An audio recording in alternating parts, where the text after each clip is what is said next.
You're listening to Change Your POV Podcast, episode 58.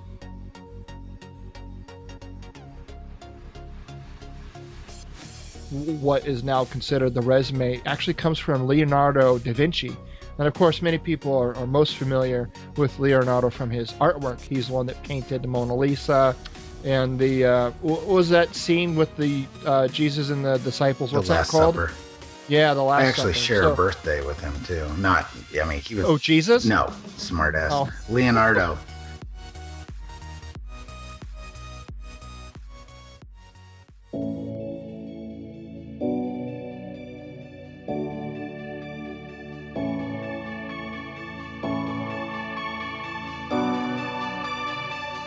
Welcome to Change Your POV Podcast, helping you navigate transitions in your life, like entering and exiting college or the military, changing jobs or careers, and providing you with the coaching and mentorship needed to help you advance in your personal or professional life. Sometimes all you need is to change your point of view. Now, here's your host, Eddie Lazary.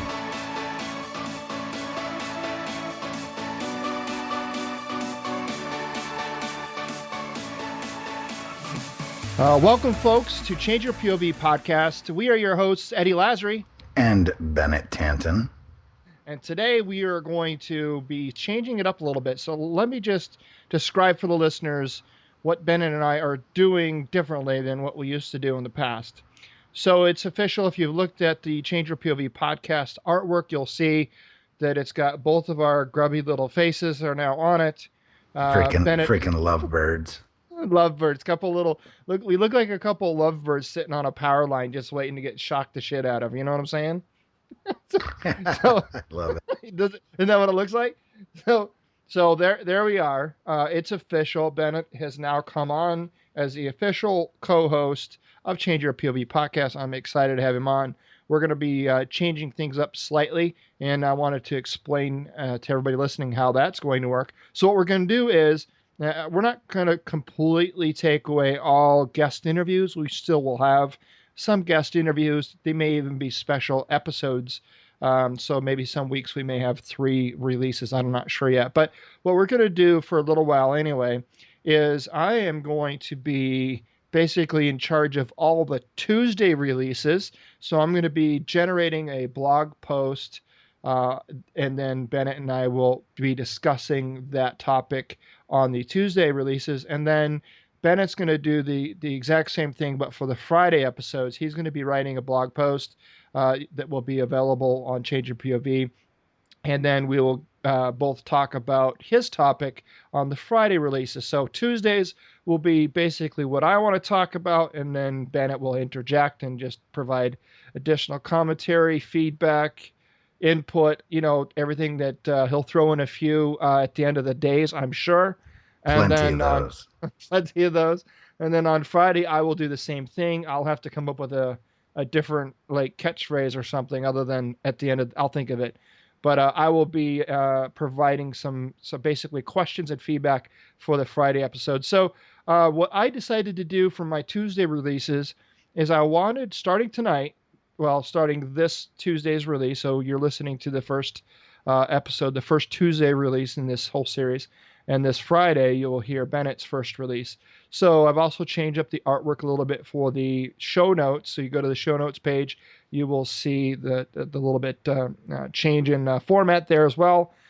So what I'm going to do is, starting tonight, in the next 7 weeks, I am going to actually teach each lesson of the 7-day resume. So as you all well know, if you've been paying attention or watching us on social media, listening to previous podcast episodes, you'll know that I've been working very hard on a free online training program called 7-Day Resume.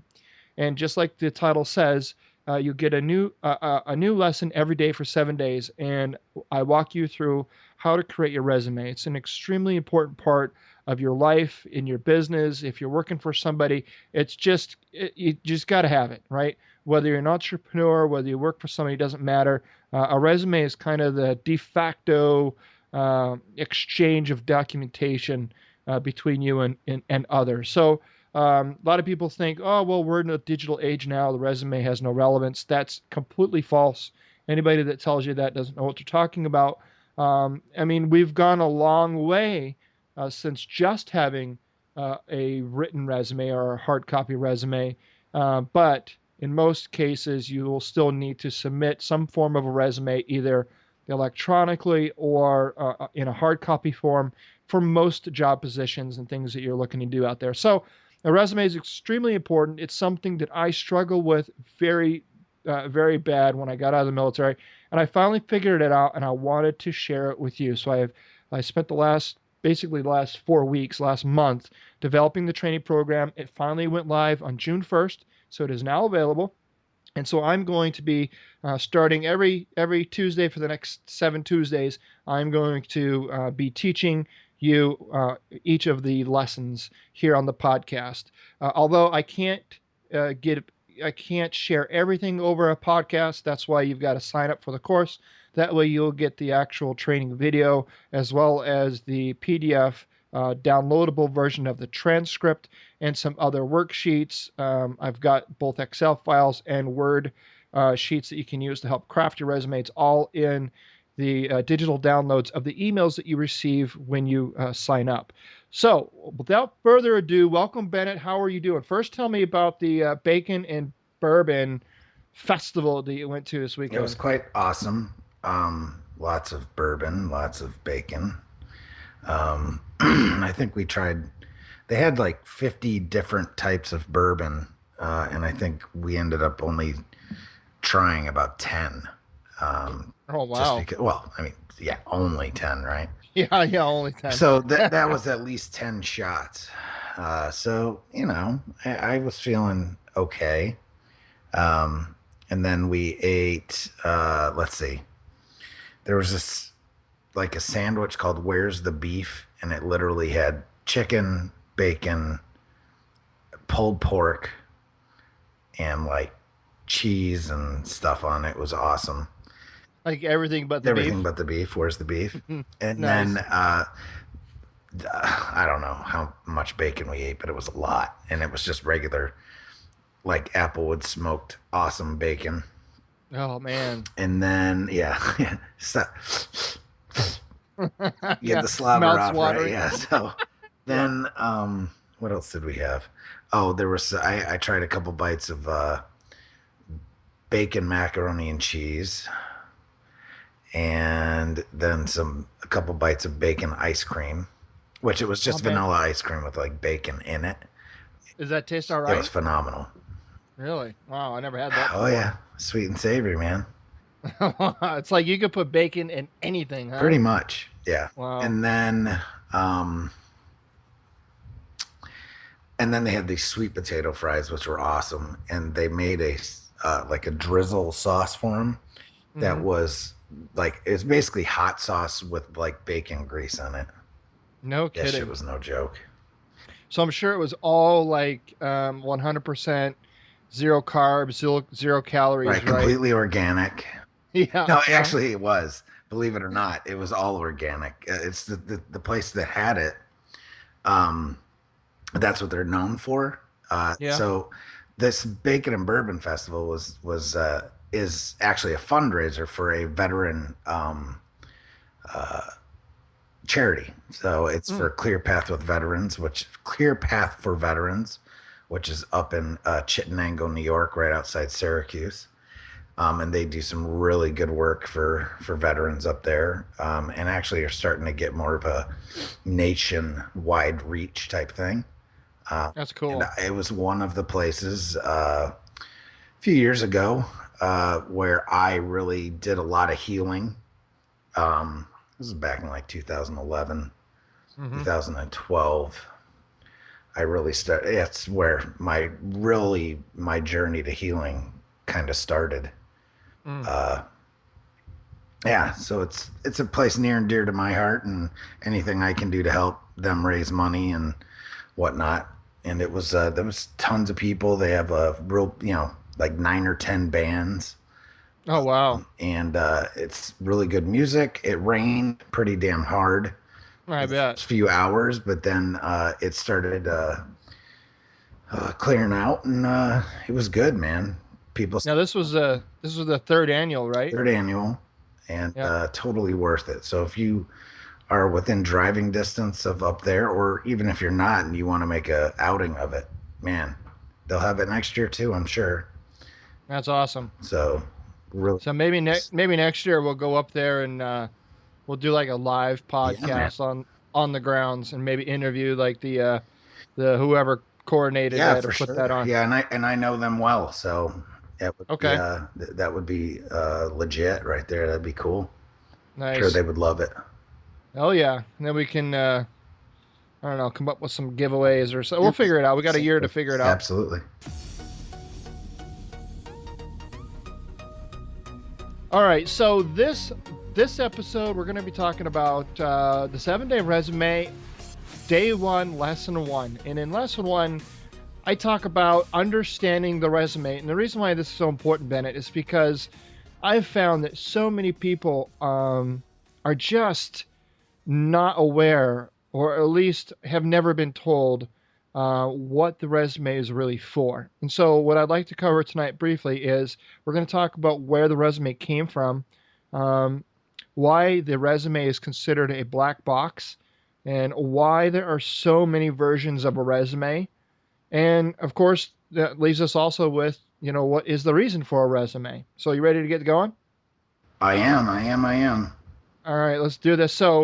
So where did the resume come from? So a lot of people may or may not know that the actual word resume, it comes from the French language and it means summary. So there's no specific date or, origin or person that could be attributed back to the resume. However, uh, one of the first, most well-known documented forms of what is now considered the resume actually comes from Leonardo da Vinci. And of course, many people are most familiar with Leonardo from his artwork. He's the one that painted the Mona Lisa and what was that scene with the Jesus and the disciples? The What's that Last called? Supper. Yeah, the I Last actually Supper. share a So, birthday with him too. Not, I mean, he was oh, Jesus? no smart ass. Oh, Leonardo. oh, They're really? both born on March 6th. I mean, he was what, one, two, like 5 centuries before, but still. Yeah, that's cool. I didn't Yeah, know man. that. Well, next time you have a birthday, I'll think of Leonardo. That's right. So, all right. So, how And did that's Da Leonardo? Vinci, not DiCaprio. So Right. Da Vinci, not correct. Yes, Leonardo da Vinci. So, a lot of people are also familiar with the Da Vinci Code. You seen that movie? I've seen the movie and read the book. yeah, they're Uh, both great. yeah, and it has Da Vinci all intertwined, obviously throughout the entire thing. But who's the actor in Tom that? Hanks. Tom Hanks. Yeah. So so anyway, so how did he come up with this resume? Well, what a lot of people don't realize is Leonardo was not only an artist, but he was an inventor of war machines. And this was really cool because especially I know you're big into history, I love history as well, particularly military history. And Leonardo is actually attributed with inventing some of the most renowned pieces of warfare that are still in existence today, just obviously evolved over time. But some of his latest pieces of work actually evolved into what's now known as the modern day machine gun. So he came up with basically this not a revolving cannon, so to speak, but it's like a rapid fire multi-barreled gun, which then evolved into what we now know as is the cannon. Uh, it's fired like at the end of the Warthog, the A-10 Warthog, right? The The cannon, Gatling gun. the Gatling Yeah, gun. I have to Yes. do a correction. I don't share the birthday with Leonardo. It's my bad. It's Mike Oh, Michelangelo. Sorry. oh, wrong turtle, Wrong painter. Wrong turtle, wrong painter. wrong All turtle. right. My daughter would say. Anyway, Yeah. bye. Okay. So you're crazy, man. And so other things too that evolved over time is the modern day tank, and the helicopter is attributed to Leonardo. So back in 1482, Da Vinci wrote a letter to the Duke of that time. His name was he was the Duke of Milan, in the attempt to gain his patronage and support. So basically, Leonardo was looking for some work. He wanted to sell some of his war machines And so he went to the Duke of Milan and he basically wrote down on a document or a piece of, I would call it paper, but it was probably partridge paper or whatever they used back Parchment, then. not partridge. Parchment. There you go. Parchment paper. And he wrote down his skill sets as they relate to his war machines and presented it to the Duke of Milan. And so it was his way to capture the summary of his talents and had some sketches and some other things. And that basically kind of throughout history became known as the first known resume. And so with that, we're going to get into the next topic, and that is why are resumes considered a black box? Now, for many out there, you may or may not have heard the term black box or black box testing. So black box testing is a form of software testing that focuses solely on what the system should do and not how the software should internally accomplish it. So there's no specific knowledge is needed of the programming or the internal structure of the code. The tester is only aware of what the behavior or output should result from given the set of inputs. So the resume is very similar to that in that the reader or the consumer of the resume, the hiring manager or recruiter, they are looking at the end result of, and that's communicated via the resume. And it's very difficult because a lot of people may be very capable, um, workers, very knowledgeable, but they just don't demonstrate that ability on the resume. And that's one of the things that most people struggle with is, they don't get the job or they get turned down for a job or whatever, and they get some feedback and they're told that they're just not what they're looking for. What do you mean? I know this, I do this. And oftentimes you're not going to get that kind of feedback from a recruiter or hiring manager. You're just not going to get, moved forward into the next phase of the hiring process, or you're not going to get extended that offer or whatever. But if you do happen to get feedback, a lot of people get feedback that they're not qualified or whatever. And a lot of people get frustrated at that because they know deep down inside they are, and they probably are. In a lot of cases, they may be, but they didn't demonstrate their ability for that position and those skill sets in their resume. So a black box. Also, another reason it's considered a black box is because nobody really knows what the recruiter and hiring manager are looking for. You just kind of put something together the best way you know how, or you pay somebody to do it, and it's this black box. You submit it and you turn it in, and you just kind of wait to see kind of what happens, because nobody really understands, and that's why there's just so much information about that. We talked about this on a couple of podcast episodes ago about the number of search results. If you were to put the word resume into Google, you're going to get close to 500 million search results, right? Because people want to know and they're doing the research, and there's so much information out there, which really kind of makes it this black box, this unknown thing. But okay. here we go. You ready? Yep. At the end of the day, Nice. the hiring manager or the recruiter knows nothing about you. That's right. And this is your chance. It is. This is your chance to tell them who you are. It's Right. not just about what you've done That's necessarily. correct. It's about, this is why this is such a fine process. That's right. And that's what we're trying to do is I'm trying to educate people, because the more you can understand what the recruiter and hiring managers are looking for, or at least understand where they're coming from, the better prepared you are to craft a resume that resonates with them. Because let's be honest, right? Communication is done by the listener. The resume is just a form of communication. It's written communication, but communication nonetheless. And that communication is done by the listener, the person reading or consuming your resume. That's who your resume should be for. And if you can understand where they're coming from, then you could do a better job of crafting your resume. And I don't want to get too deep into it, but this is why cover pages are so important. Yes. Because that's really your time to express your personality. Right. Yeah, and I do not cover cover letters in the 7-day resume. I'm probably going to do a follow-up training that covers specifically cover letters. Shit. No, but it's good. I mean, cover letters are good. I wanted to start with just solely the resume because The resume and the cover letters are two separate entities by far, and in a lot of cases, Employer specific. and it's very employer specific. And in a lot of places, you submit a resume, but you don't necessarily always submit a cover letter. Some places True. require both, but in a lot of cases, only the resume is submitted, not a cover letter. So I wanted to blanket everything, at least the general topic of the resume first, because And we'll come there's back to the cover letter. oh, we're definitely going to come back to that because that's a whole nother piece. But you're right. The cover letters really should be crafted specifically towards the specific position. But at the end of the day, so should your resume. If you are applying to a specific position, which you should be, you shouldn't just craft a resume and blanket it out there and just wish and pray and cross your fingers and all of that and just hope something comes back. The most successful people are ones that are targeting specific positions and crafting the resume specific to those positions. You will find the most success by approaching it that way. All right. So, why are there so many versions of a resume? Well, aside from it being a black box, and because, you know, here I go, ready? At the end of the day, there's no right or wrong. I'm going to say there's no right or wrong way to write a resume, but I'm going to correct that. There's There definitely is a wrong way. There's plenty of wrong ways. Yeah. Yeah.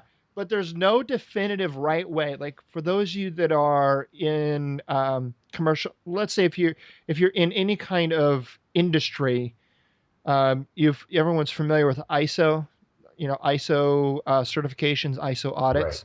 Right. Each industry has different ISO certifications. For example, I used to work in the defense industry, so we had some very specific defense industry and aerospace centric ISO audits. And the reason why ISO came into existence, it was a way to standardize industries, because you'd have all these industries, or you'd have all these companies within the same industry, and every company was kind of doing their own thing. So there was no way to really gauge best in class because everyone had their own set of rules. So they kind of came up with this ISO as a way for third party or external auditors to come in and certify you for specific ISO certifications. So that standardization of processes, documentation, etc., within companies, there's a guideline for it. And well, be honest, there is no set rules or set standards. There's no ISO certification for resumes, and because there's no set standard, everyone just kind of does their own thing. And especially nowadays in the world of let's be creative and you've got to stand out and you've got to, you're right. Because of that, resumes have really exploded in terms of creativity in an effort to stand out and be different than other resumes. Now, I will say that it is important to strive for uniqueness in a resume to stand out amongst your peers and the other competition. However, what I've found in my experience, Bennett, is people do this in the wrong ways with their resume. And we'll get into more of this as we continue out the next 7 weeks as we talk about different aspects of the resume. But so many people do this to distinguish themselves or to separate themselves from the rest of the field, but they do it in crazy ass ways that are not only not effective, but they really actually kind of put a bad taste in the recruiter and hire manager's mouth, and it kind of does them a total disservice. So there's no right way, I guess, to construct your resume. However, there is only preferred ways based on what the recruiter and or hiring manager is looking for. And the nice thing is, regardless of the company or industry, most recruiters and hiring managers are still looking for the same thing, and you will learn that here in a minute. So, what is the reason for a resume? I know you've been through the training, Bennett, so go ahead and answer this question like you haven't, right? And most people would answer it this way. What is the reason for a resume? Well, I really just want to tell the company who I am and how I can help them. Yeah, that's your answer. What's the most common answer? Well, if you were to walk and ask 10 people, what is the reason for a resume? What would you get back as an answer? To get the job. To get a job, right? Most people believe that the reason for a resume is to get a job, right? However, that is absolutely not what the resume is for. And when I say that, people they think I'm crazy, What? right? What the fuck are They're you like, talking "What? about? Like, what do you mean the resume is not for getting it?" It's not. Um, okay, so let me explain. So now that you understand a little bit about where the resume came from, and some challenges that we have with it in terms of being a black box, let's get into some more common misconceptions regarding the resume. And that is, people believe that the resume is to get the job. So, all right, it kind of makes sense, right? You need a job. The company needs your resume so you can potentially get the job. So it sounds quite linear and simple, right? I mean, that's just kind of the way it's laid out. Well, let me just kind of set the record straight here. The resume is but a tool amongst other tools that you need to accomplish your goal in getting the job. Okay.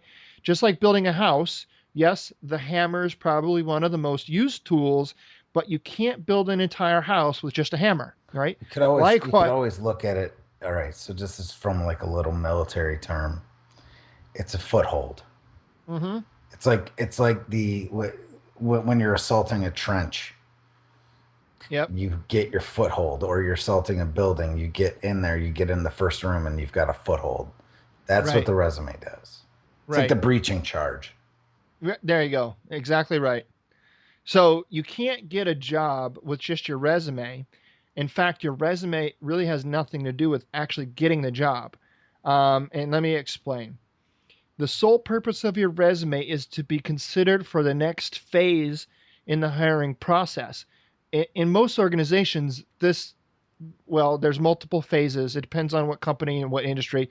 But for the most part, in most organizations, this is the first phase is a phone interview. Okay, it costs companies a lot of money to acquire a new hire, new employees. Right, their recruiting process is extremely expensive for any company to do. So the first thing they're going to do is they're going to use those resumes to kind of sift through a set of maybes, and those they'll create a short list out of that maybe pile to conduct phone interviews with. Now, if you get a phone interview, usually the next phase in most hiring processes as you move forward could be an in-person interview. And in some cases, the in-person interview could actually be more than one in-person interview. You may go in once and meet one person, and if you kind of pass that one, then you may get moved forward into the next round of in-person interviews, which then may include multiple people in multiple in-person interviews. So every company does it differently, but just so you know, the resume is really just for getting the first phase in the hiring process, and that's generally the phone interview. Not doesn't have to be always. And then after that, the in-person interview or multiple in-person interviews thereafter that. So if you're successful in all of these phases, then you may be extended an offer for the position.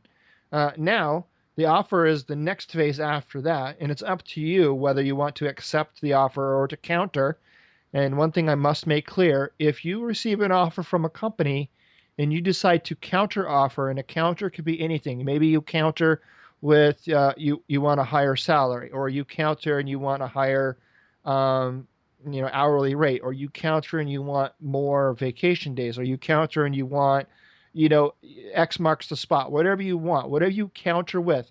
Now, as soon as you counter, the original job offer that was extended to you is no longer valid. It's null and void. What that means is, as soon as you counter, the first offer they give you is off the table, and it's up to now the company to either agree to your counter or to turn you down. If they turn you down, you can't say, "Oh, okay, my bad. I'll take your original offer." It doesn't work that way. Legally, that original offer is no longer counts as soon as you counter. So keep that in mind. If you are ballsy enough, I guess, to counter, just know that if they turn down your counter, they don't have to extend you the original offer. A lot of people don't realize that, but that is in case the way it works. Very interesting. Yeah. Then and only then is an agreement made by both parties to bring you onto their organization. So your resume is first used to the first phase, which is generally phone interview. If you pass that, it's then moved into an in-person interview. If you pass that, it could be multiple rounds of in-person interviews. And then if you pass that, then you're down to the offer. But it's only until you accept the offer or they accept your counter and the position is actually presented to you, that's when you actually get the job. So as you can see, the resume is actually pretty far removed from the actual job. You see how that works?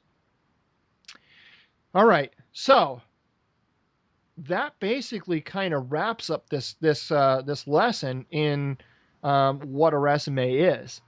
So next week, well, before I get into next week, do you have any interjections, questions, or anything you want me to clarify on this, Bennett? I know it was kind of quick, but we kind of want these things I really bite-sized. don't have anything. Okay. Did you learn anything? Of course. Of course, every day. All right. So if you have any questions, you can always check out head on over to the show notes page, leave me a comment in the comment section. Chances are, if you have the question, many people do as well. Or you can go over to the Facebook group page and leave a comment over there as well. Change your POV. But next week, next Tuesday, we're going to talk about format of the resume. And we're going to talk about why a resume should only be one page. We're going to talk about the header and the footer and the resume margins. And then we're going to talk about why the resume should be in reverse chronological order.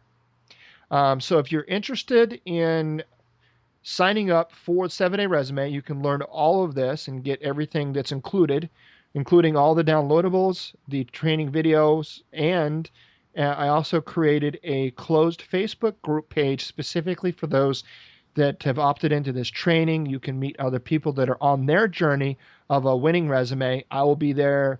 Bennett's there. You can ask questions. We can help you out. If you're interested in legitimately creating a good resume and you want some help, it is all free. I can't stress that enough. You can go ahead and try to get this information somewhere else, but you're going to pay quite a bit for it, I would imagine. But check it out. You've got nothing to lose. And, at the end of the day, if you don't like it, you'll still end up with a pretty damn good resume. Damn good resume.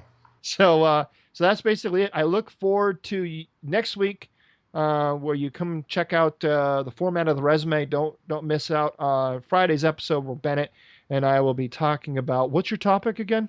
Peer support. Yes, that's right. Peer support. Pretty good. You actually wrote an article about it. I read it. Came up with some good questions to ask. I'm sure the audience are curious about that as well. Yeah.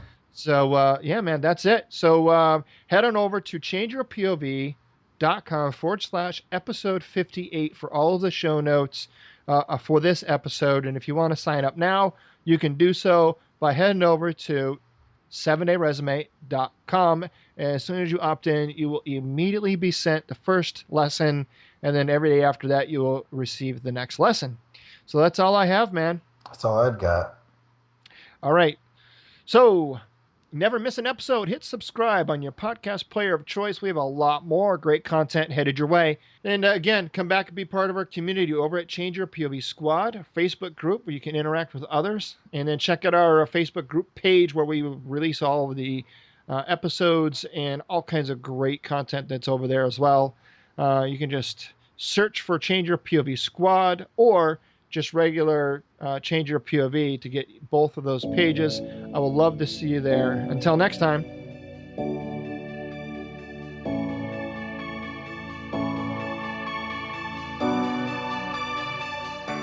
Thanks for listening to Change Your POV podcast with Eddie Lazary. Check out more content by going to changeyourpov.com. And remember, your ability and willingness to change your point of view will open doors of opportunity.